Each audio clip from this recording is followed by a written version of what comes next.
विद्यार्थी मित्रांनो, वाणिज्य संघटन आणि व्यवस्थापन या विषयातील प्रकरण क्रमांक 3 उद्योजकता विकास या प्रकरणातील शेवटच्या घटकासंबंधी आज आपण विचार करणार आहोत। यामध्ये प्रामुख्याने उद्योजकता विकास प्रक्रिया आणि उद्योजकता विकास प्रक्रियेतील प्रशिक्षण, उद्योजकता विकास, शासनाने उद्योजकतेच्या विकासासाठी ज्या वेगवेगळ्या कार्यक्रमांची आखणी केलेली आहे त्या वेगवेगळ्या कार्यक्रमाची माहिती, याशिवाय आधुनिक पद्धतीनं उद्योजकता विकास कसा करावा या संबंधीच्या विविध घटकाविषयीची माहिती आज आपण या घटकामध्ये घेणार आहोत। सर्वसामान्यपणे आपण जेव्हा विचार करतो त्यावेळेला उद्योजकता विकास यामध्ये अतिशय महत्त्वाचा घटक मानला जातो तो म्हणजे प्रशिक्षण। मग या प्रशिक्षणामध्ये ज्या वेगवेगळ्या घटकांचा समावेश होतो त्यामध्ये सर्वप्रथम आपण प्रशिक्षण म्हणजे काय याचा विचार करू। तर सर्वसामान्यपणे एक विशिष्ट अशी रचना, ज्या रचनेमध्ये सूचना दिल्या जातात, ज्या रचनेमध्ये सल्ला मार्गदर्शन केलं जातं आणि ज्या रचनेमध्ये समूहाला एकत्रित करून त्यांच्या अनुभवाची आदानप्रदान केली जाते, त्या रचनेला आपण प्रशिक्षण असं म्हणतो। उद्योजकता विकासामध्ये दोन महत्त्वाच्या बाबी किंवा विचारसरणी विचारात घेतल्या जातात। त्यामध्ये पहिली महत्त्वाची बाब, मग उद्योजकतेचा विकास कसा करायचा, तर यामध्ये पारंपरिक विचारसरणीनुसार असं मानलं जातं की उद्योजक हा जन्मावा लागतो, परंतु आधुनिक निरीक्षणानुसार असं सिद्ध झालेलं आहे की उद्योजक हा केवळ जन्मावा लागतो असं नाही, तर एखाद्या व्यक्तीला योग्य प्रशिक्षण देऊन, योग्य शिक्षण देऊन उद्योजकतेच्या दृष्टीने ज्या वेगवेगळ्या गुणांची आवश्यकता आहे त्यांचा विचार करून ते विकसित होण्याच्या दृष्टीने जर आपण त्या व्यक्तीला योग्य वातावरण निर्माण करून दिलं तर तो व्यक्तीसुद्धा उद्योजक होऊ शकतो। म्हणून उद्योजकतेच्या दृष्टिकोनातून जर आपण विचार केला तर उद्योजकता ही दोन प्रकारे आपल्याला विकसित करता येते, एक प्रशिक्षण देऊन आणि नंबर 2 उद्योजकता विकास कार्यक्रमाची आखणी करून। यामध्ये पहिला महत्त्वाचा भाग आहे तो प्रशिक्षण म्हणजे काय।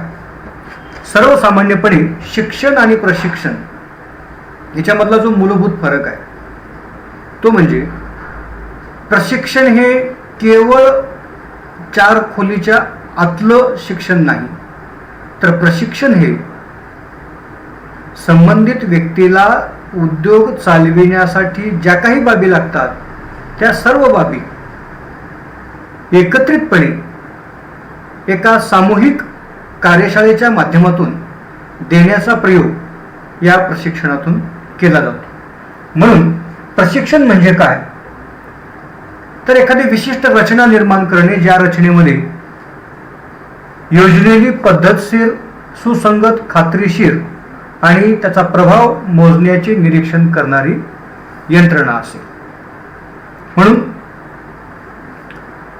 प्रशिक्षण कार्यक्रमामध्ये जे मुख्य उद्दिष्ट ठेवलं जातं समोर ते म्हणजे जे प्रशिक्षणार्थी आहेत त्या प्रशिक्षणार्थ्यांची उद्योगासंबंधीची दूरदृष्टी उंचावणे, म्हणजे सद्यस्थितीमध्ये व्यवसायाची काय अवस्था आहे, भविष्यकाळामध्ये त्यामध्ये कोणते बदल होऊ इच्छितात, होऊ शकतात, या बदलाची माहिती घेण्याच्या दृष्टिकोनातून प्रशिक्षणार्थामध्ये दूरदृष्टी उंचावण्याचं उद्दिष्ट प्रशिक्षण कार्यक्रमामध्ये ठेवण्यात आलेलं असतं। त्यानंतर एका विशिष्ट समूहातील अनेक व्यक्ती किंवा उद्योजक एकत्रित केले जातात, त्यामुळे त्यांच्या व्यावसायिक अनुभवाची आदानप्रदान करणे, यातून उद्योजकतेचा विकास करणे हे एक उद्योजकतेचं उद्दिष्ट आहे प्रशिक्षणाचं. आणि त्यानंतर उद्योजकतेच्या विकासासाठी किंवा उद्योग यशस्वीरित्या चालविण्यासाठी उद्योजकाकडे जे आवश्यक गुण आहेत, कौशल्य आहे, या कौशल्याचा आपण याच्या अगोदर विचार केलेला आहोत. प्रामुख्याने बौद्धिक कौशल्य आहे, निर्णय क्षमता आहे, संवाद कौशल्य आहे. या कौशल्याचा आपण याच्या अगोदर विचार केलेला आहे. तर ही जी कौशल्य आहेत, हे कौशल्य विकसित करण्याच्या दृष्टीने पोषक वातावरण निर्माण करणं हा उद्योजकता विकास प्रशिक्षणाचा उद्देश असतो. या उद्देशानंतर आपल्याला विचार करावा लागतो की उद्योजकता विकास प्रशिक्षणाचे फायदे कोणते. की उद्योजकता विकास प्रशिक्षणामध्ये उद्योजकाला उद्योजकाच्या बाहेरील आणि उद्योगातील वेगवेगळे अनुभव दिले जातात. याशिवाय व्यावसायिक पर्यावरणाचा अभ्यास कसा करावा, व्यवसायावर व्यावसायिक पर्यावरणाचे अनुकूल किंवा प्रतिकूल जे परिणाम होतात, या परिणामांपासून व्यवसायाचं संरक्षण कसं करावं आणि अनुकूल परिणामाचा व्यवसायाचा अधिक चांगला फायदा कसा करून घ्यावा, या दृष्टीने कौशल्य विकसित करणं हे उद्योजकता प्रशिक्षणामुळं शक्य होत असतं. मग त्यानंतर आपल्याला विचार करावा लागेल की उद्योजकता विकास प्रशिक्षणाचं आयोजन कसं करायचं, उद्योजकता विकास प्रशिक्षण कार्यक्रम राबवायचे कसे. तर सर्वसामान्यपणे उद्योजकता प्रशिक्षण कार्यक्रम राबविण्याचे अनेक प्रकार आहेत, अनेक पद्धती, प्रचलित पद्धती आहेत. यामध्ये प्रामुख्याने चर्चासत्राचे आयोजन करणे, बैठकांचे आयोजन करणे, सभा बोलावणे, सामूहिक सूचना देणे, प्रात्यक्षिक पद्धती त्या ठिकाणी दाखविणे किंवा व्याख्यान पद्धतीच्या माध्यमातून उद्योजकता विकास करता येतो. संबंधितास प्रशिक्षण देता येते. त्यानंतर उद्योजकता विकासाच्या दृष्टिकोनातून एक दुसरा महत्त्वाचा टप्पा म्हणजे उद्योजकता विकास कार्यक्रम. आता आपण याच्या अगोदर म्हणजे उद्योजकता विकास प्रशिक्षणामध्ये ज्या उद्देशाने हे प्रशिक्षण कार्यशाळा आयोजित केलेली आहे, उद्देश तोच आहे की उद्योजकतेचा विकास. मग ह्या उद्योजकतेच्या विकासामध्ये प्रामुख्याने उद्योजकाची प्रेरणा असेल, कौशल्य असतील, क्षमता असेल किंवा उद्योजकाची भूमिका प्रभावशालीपणे पार पाडण्यासाठी आवश्यक असणारे घटक असतील, या सर्व घटकांना विकसित करणे हा उद्योजकता विकास कार्यक्रमाचा उद्देश आहे. आता सर्वसामान्यपणे उद्योजकता विकास कार्यक्रम ही जी पद्धती आहे उद्योजकतेच्या विकासाची, ही अस्तित्वात आली कुठून. तर असं म्हटलं जातं की मॅक्लेलँड्स हे उद्योजकता विकास प्रक्रियेचे जनक मानले जातात. आंध्र प्रदेशामध्ये त्यांनी सर्वप्रथम उद्योजकतेच्या विकासाच्या दृष्टिकोनातून जे प्रयोग केले, या प्रयोगावर आधारित उद्योजकता विकास कार्यक्रम राबविण्यात आले. या उद्योजकता विकास कार्यक्रमामध्ये सर्वप्रथम 1970 मध्ये गुजरात इंडस्ट्रियल इन्व्हेस्टमेंट कॉर्पोरेशन मार्फत किंवा यांच्या प्रायोजकत्वातून उद्योजकता विकास कार्यक्रमाची आखणी केली गेली आणि या उद्योजकता विकास कार्यक्रमाची वेगवेगळी टप्पे किंवा पायऱ्या निश्चित केली गेली. मग या उद्योजकता विकास कार्यक्रमामध्ये पायाभूत सोयीसुविधा कोणत्या आहेत त्याची माहिती उपलब्ध करून देणे, संभाव्य उद्योजकाची निवड करणे, उद्योजकाची ओळख करणे, त्यांना प्रशिक्षण देणे, प्रशिक्षण कर्मचाऱ्याची निवड करणे, प्रशिक्षण पद्धतीची निवड करणे, प्रत्यक्षात प्रशिक्षण देणे, देखरेख करणे आणि तो व्यक्ती उद्योग चालवितो का, उद्योजक म्हणून नावारूपाला येतो का, यावर लक्ष ठेवून त्या संबंधीचा पाठपुरावा करणे हे उद्योजकता विकास कार्यक्रमातील महत्त्वाचे टप्पे आहे. मग उद्योजकता विकास कार्यक्रमामध्ये कोणकोणते उद्दिष्टे ठेवलेली आहेत? तर या उद्दिष्टामध्ये प्रामुख्याने उद्योग वाढविणे, एखाद्या विशिष्ट भागातील उपलब्ध नैसर्गिक साधनसामुग्रीचा पर्याप्त वापर करणे, एखाद्या राष्ट्रातील विकासाचा जो असमतोल आहे हा असमतोल कमी करणे, आणि सगळ्यात महत्त्वाचा भाग की बेरोजगारी कमी करून रोजगाराचं प्रमाण वाढविणं हा उद्योजकता विकास कार्यक्रमाचा महत्त्वाचा उद्देश आहे. मग या उद्योजकता विकास कार्यक्रमामध्ये शासनानं जी वेगवेगळी कार्यक्रम हाती घेतलेली आहेत किंवा शासनाच्या ज्या वेगवेगळ्या योजना आहेत या योजनांचा सुद्धा आपल्याला विचार करणं गरजेचं आहे. कारण उद्योजकता विकास कार्यक्रमामध्ये केवळ उद्योजकतेच्या विकासाचे पाढे वाचून आपल्याला उद्योजकतेचा विकास करता येत नाही. कारण का, उद्योजकतेच्या विकासामध्ये सगळ्यात महत्त्वाची आणि मूलभूत अडचण ही पैशाची, भांडवलाची. कारण व्यक्ती सर्व ड्रामा करू शकतो, पैशाचा ड्रामा तो करू शकत नाही.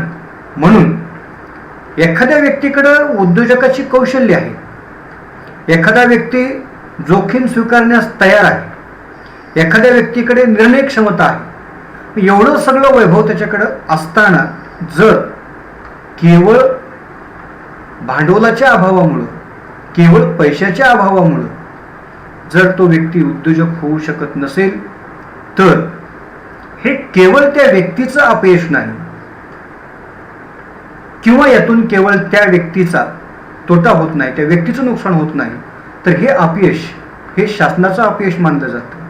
कारण का, मनुष्यबळ किंवा मानव साधन संपत्तीमध्ये एखादा व्यक्ती जर जोखीम स्वीकारण्यास तयार असेल, निर्णय क्षमता त्याच्याकडे असेल, संवाद कौशल्य असेल, बौद्धिक क्षमता असेल, आणि हा व्यक्ती केवळ भांडवलामुळं जर उद्योजक म्हणून नावारूपाला येत नसेल तर याचा राष्ट्राच्या अर्थव्यवस्थेवर सुद्धा प्रतिकूल परिणाम होऊ शकतो. कारण राष्ट्रानं एक उद्योजक जो यशस्वी होऊ इच्छितो तो गमावलेला असतो.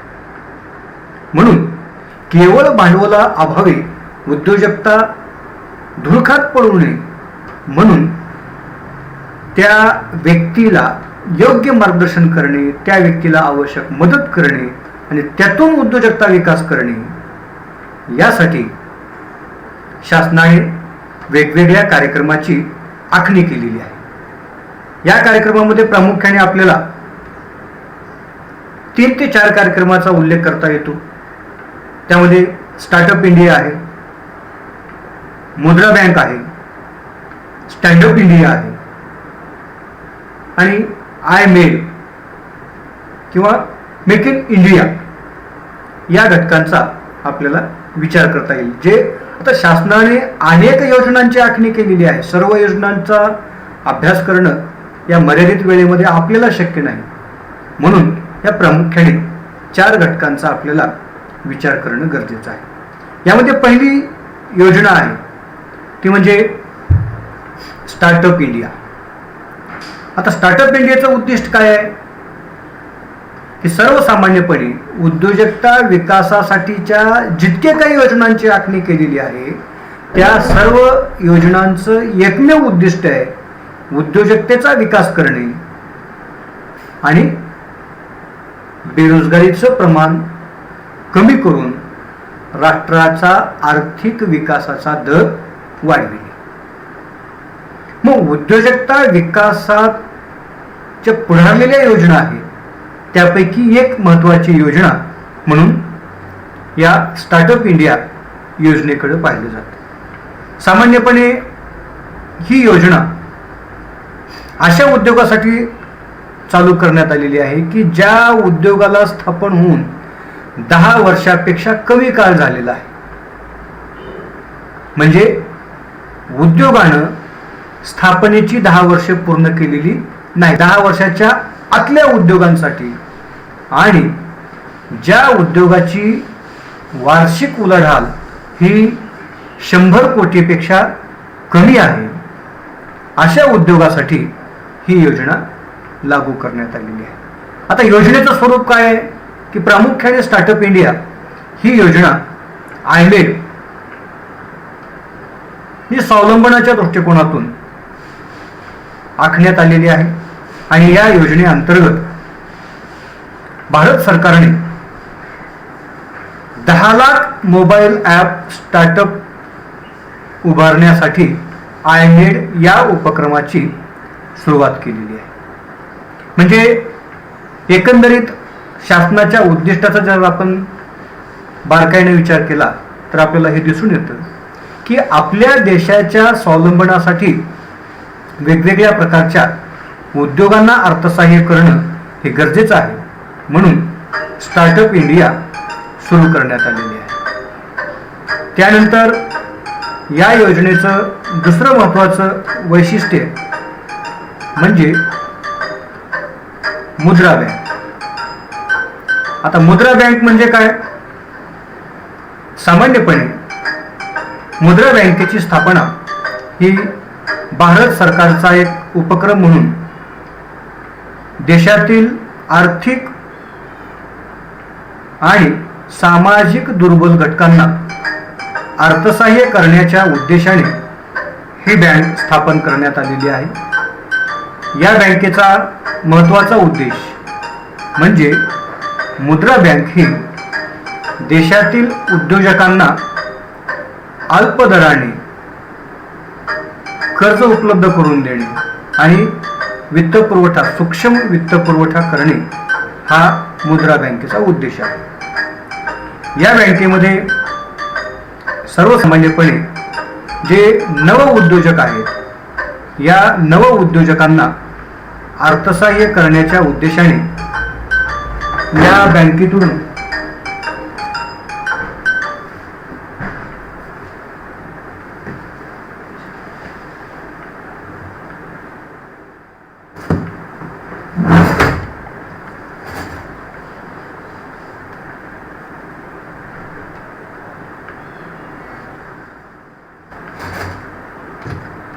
अर्थसहाय्य केले जाते.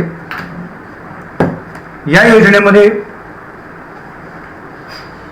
नव उद्योजकांना अर्थसहाय्य करण्याबरोबरच देशातील जे नव उद्योजक आहेत यांना विकासासाठी वेगवेगळ्या प्रशिक्षण कार्यक्रमाची सुद्धा आखणी या विविध बँकांच्या माध्यमातून केली जाते. स्टार्टअप इंडिया या योजनेची सुरुवात प्रामुख्याने 2016 मध्ये करण्यात आलेली आहे. या योजनेअंतर्गत देशातील सर्व उद्योजकांना प्रामुख्याने प्रशिक्षण सुविधा उपलब्ध करून देण्याचं काम या योजनेअंतर्गत केले जाते. त्यानंतर या योजनेचं जे उद्योजकता विकास कार्यक्रमामध्ये जी स्टार्टअप इंडिया योजना आखण्यात आलेली आहे या योजनेमध्ये काही बाबीवर विशेष लक्ष देण्यात आलेलं आहे.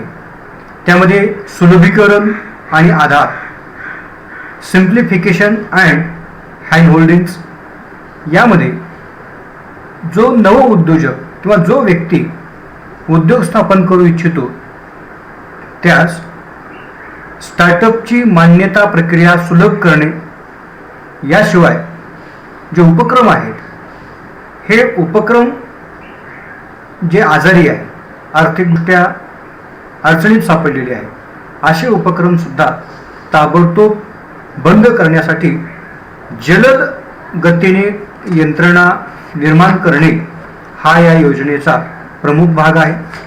त्यानंतर या योजनेचा दुसरा महत्त्वाचा भाग म्हणजे भांडवल, आधार आणि लाभ देणे आणि तिसरा महत्त्वाचा भाग शैक्षणिक भागीदारी आणि उद्योग सुरू होईपर्यंत मार्गदर्शन करणे, सल्ला देणे आणि सूचना देणे. या स्टार्टअप इंडिया योजनेअंतर्गत जी वेगवेगळी उद्दिष्टे शासनाने समोर ठेवलेली आहेत या उद्दिष्टामध्ये 10,000 कोटी रुपये ॲपसाठी निधी उपलब्ध करून दिलेला आहे.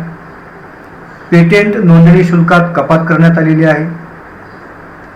सुधारित दिवाळखोरी कायदा लागू करण्यात आलेला आहे. याशिवाय सगळ्यात महत्त्वाचं उद्दिष्ट म्हणजे 5 लाख शाळा आणि 10 लाख विद्यार्थ्यांना नाविन्यपूर्ण उपक्रमासंबंधी कार्यक्रमामध्ये सहभागी करून घेण्याचं उद्दिष्ट निश्चित करण्यात आलेलं आहे.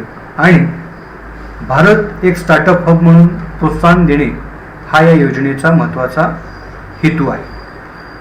त्यानंतर उद्योजकता विकास कार्यक्रमासाठी आखलेला दुसरा महत्त्वाचा कार्यक्रम म्हणजे स्टँडअप इंडिया. तर स्टँडअप इंडिया म्हणजे प्रामुख्याने SC आणि ST अनुसूचित जाती आणि अनुसूचित जमाती आणि एक महिला यांना प्रत्येक बँकेने कमीत कमी एका अनुसूचित जातीतील व्यक्तीला, एका अनुसूचित जमातीतील व्यक्तीला आणि एक नव उद्योजक महिलेला अर्थसहाय्य करणं बंधनकारक करण्यात आलेलं आहे. या योजनेचं स्वरूप हे प्रामुख्याने रुपये 10 लाखापासून ते 1 कोटी पर्यंत कर्ज उपलब्ध करून देणे आणि उद्योजकतेचा विकास करणे हे या योजनेचं उद्दिष्ट आहे. यामध्ये प्रामुख्याने गुंतवणूक ही वैयक्तिक आणि सामूहिक या दोन्हीही घटकांचा विचार केला जातो. त्यानंतर स्टँडअप इंडिया या योजनेअंतर्गत कर्जाची मर्यादा ही प्रकल्पाच्या 75% पर्यंतची रक्कम ही संमिश्र कर्ज म्हणून उपलब्ध करून देण्यात येते. या योजनेमध्ये अतिशय अल्प दराने व्याजदराने कर्ज उपलब्ध करून दिले जातं. परतफेडीची सुविधा सुद्धा उद्योजकाला किंवा कर्जदाराला परवडेल अशा पद्धतीने निश्चित करण्यात आलेली आहे. याशिवाय जे उद्योजक आपल्या दैनंदिन गरजा भागविण्यासाठी खेळत्या भांडवलाच्या समस्येमध्ये आहेत अशा उद्योजकांना 10 लाखापर्यंतचं खेळतं भांडवल आणि हे भांडवल उचलण्यासाठीचं रुपये डेबिट कार्ड सुद्धा उपलब्ध करून देण्यात आलेलं आहे. त्यानंतर उद्योजकता विकास कार्यक्रमातील एक महत्त्वाचा भाग म्हणजे कृषी पर्यटन. आता कृषी पर्यटन हा अतिशय आपल्या परिचयातील आणि नवीन उद्योजकता विकासाचा टप्पा आहे. कारण कृषी किंवा शेती पर्यटन तर सर्वसामान्यपणे कृषी पर्यटनाची व्याख्या अशी केली जाते की शहरी भागातील व्यक्तींना विश्रांतीसाठी आणि मौज मजेसाठी ग्रामीण भागात आणण्याची कल्पना म्हणजे कृषी पर्यटन. कारण शहरी भागातील व्यक्तींना काही क्षणापुरती का होईना विश्रांती आवश्यक आहे. शहरी भागातली जी दगदग आहे, शहरी भागातली जी धावपळ आहे, ही दगदग ही धावपळ कुठेतरी एखाद्या दिवशी का असणार त्यांनी निवांत ठिकाणी आपले दिवस घालवावा यासाठी कृषी पर्यटन योजना आखलेली आहे. आता सर्वसामान्यपणे कृषी पर्यटन या योजनेमध्ये आज आपण जर विचार केला तर प्रामुख्याने भारतीय शेतकरी हा आसमानी आणि सुलतानी अशा दोन्ही प्रकारच्या संकटामध्ये अडकलेला आहे. या दोन्ही संकटातून जर शेतकऱ्यांना वाचवायचं असेल आणि त्यातल्या त्यात अल्पभूधारक शेतकरी हा अतिशय अडचणीत आहे. कारण त्याची अवस्था अशी झालेली आहे की शेती करताही येत नाही आणि टाकूनही देता येत नाही. म्हणून कृषी पर्यटन ही उद्योजकता विकासाची योजना शासनाने हाती घेतलेली आहे. या कृषी पर्यटन योजनेअंतर्गत आपल्या जे मुख्य रस्त्याला किंवा जिथं कनेक्टिव्हिटी आहे, ज्या ठिकाणी सहजतेने आपल्याला पोहोचता येऊ शकतं अशा ठिकाणच्या शेतीचा पर्यटनाच्या दृष्टिकोनातून विकास करणे हे या योजनेचं उद्दिष्ट आहे. आता पर्यटनाच्या दृष्टिकोनातून विकास करायचा असेल तर सर्वसामान्यपणे शहरी भागातील पर्यटकांना आकर्षित करण्याच्या दृष्टीने कृषी पर्यटन योजना ही आखण्यात आलेली आहे.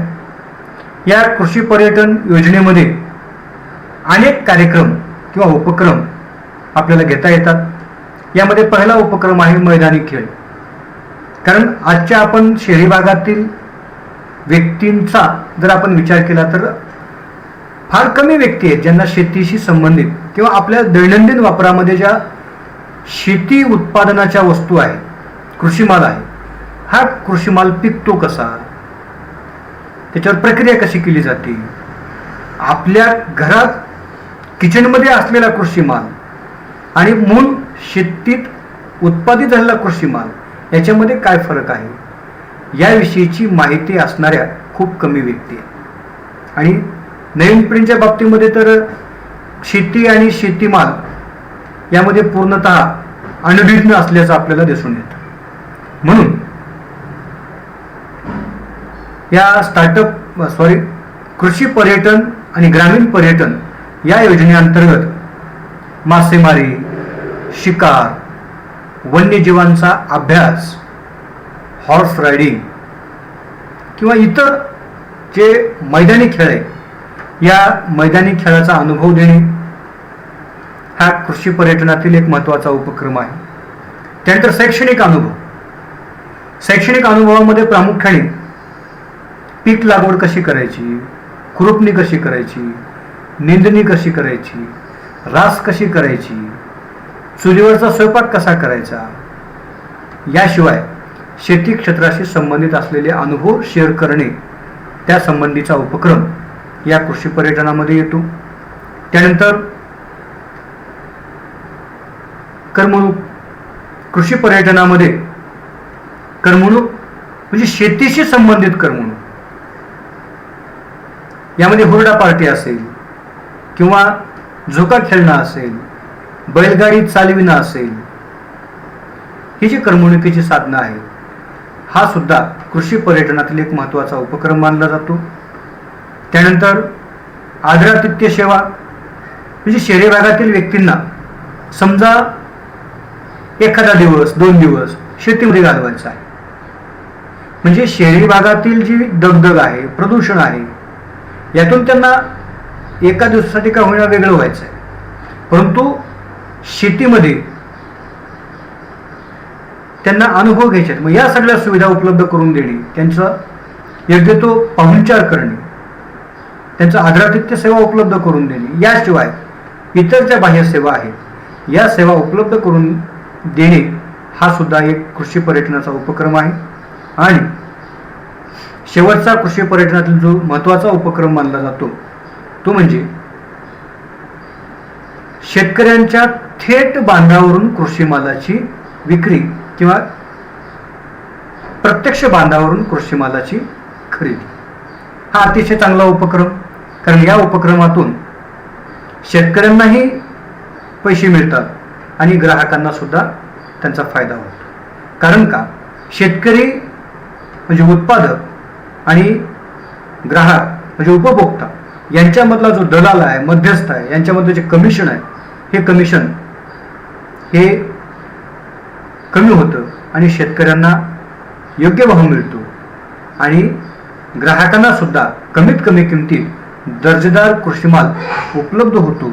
म्हणून या कृषी पर्यटन कार्यक्रमातील शेतमालाची डायरेक्ट किंवा थेट विक्री हा सुद्धा त्यातील एक महत्त्वाचा उपक्रम मानला जातो. त्यानंतर उद्योजकता विकास कार्यक्रमातील शेवटचा आणि तिसरा महत्त्वाचा घटक म्हणजे अंतर्गत उद्योजक. आता ही संकल्पना प्रामुख्याने थोडीशी नवीन आहे की अंतर्गत उद्योजक म्हणजे काय. जो व्यक्ती उद्योजक आहे त्याच्याकडे जोखीम स्वीकारण्याची तयारी नाही, फक्त म्हणजे भांडवल नाही. म्हणजे याच्या अगोदर एखादा व्यक्ती जोखीम स्वीकारू शकत नाही, बौद्धिक क्षमता आहे, सृजनशीलता आहे, तो वेगळ्या पद्धतीने विचार करू शकतो, काहीतरी नवीन निर्माण करू शकतो, परंतु तो व्यक्ती जोखीम स्वीकारायला तयार नाही. मग अशा वेळेला सरकारनं किंवा औद्योगिक क्षेत्रामध्ये एक नवीन संज्ञा विकसित झाली. ती संज्ञा म्हणजे अंतर्गत उद्योजक.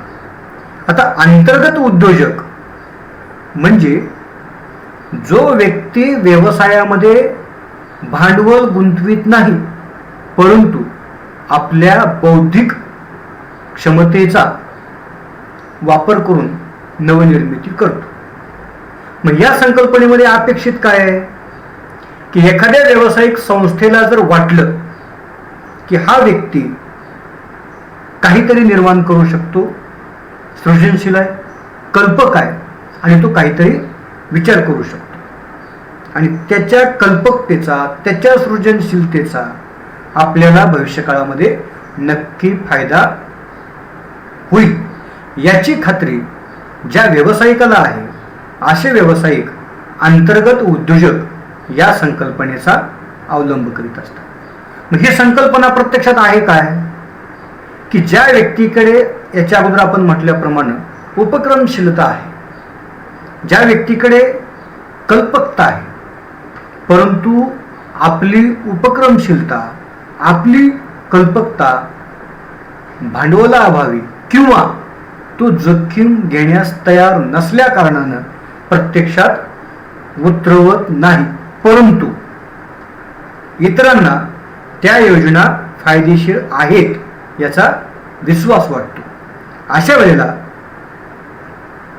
मोठ्या व्यावसायिक संस्था त्या उद्योजकाला मानधनावर किंवा वेतनावर त्याच्या कल्पनांचा विकास करण्यास लावतात आणि त्या कल्पनांचा स्वतःचा व्यावसायिक दृष्टिकोनातून फायदा करून घेत असतात.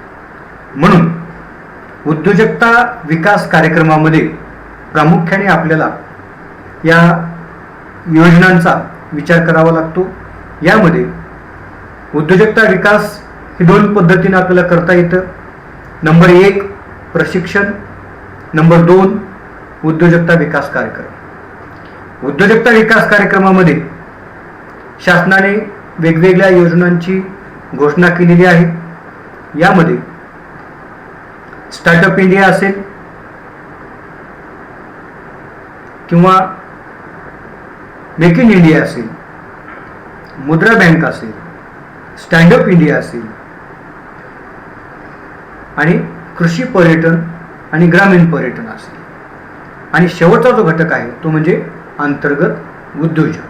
तर अशा पद्धतीनं उद्योजकता विकास हा जो आपला तिसरा टॉपिक आहे तो संपलेला आहे. या टॉपिकमध्ये उद्योजकता म्हणजे काय, उद्योजकतेची वैशिष्ट्ये, उद्योजकता विकास उद्योजकतेची वैशिष्ट्ये, उद्योजकाची पात्रता किंवा उद्योजकाचे गुण, या सर्व घटकांचा आपण विचार केलेला आहे. सर्व घटक तुम्ही व्यवस्थितपणे वाचा. जर अडचणी असतील तर माझा मोबाईल नंबर आहेच, तो तुम्ही वापरा आणि तुमच्या अडचणीचं निरसन करा. धन्यवाद.